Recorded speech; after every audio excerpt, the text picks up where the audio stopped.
Fraților, ficăței cu mămăligă și cu sos sunt gata.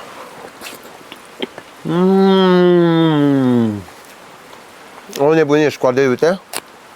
Mănânci până mult. Fraților, vreau să vă pregătesc niște ficăței, ceapă cu ardei, cu sos de roșii. O nebunie de ficat. Spălăm ficățelul.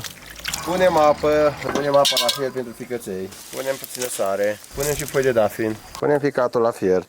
Amestecăm puțin la ficat. Ficatul este gata. Scoatem ficatul. Să curățăm ceapa pentru ficățel, curăț și ardeiul. Tocăm ceapa, juliem pentru ficățel. Îl puteți lua și voi de pe iliaangel.ro. Tocăm ardeiul.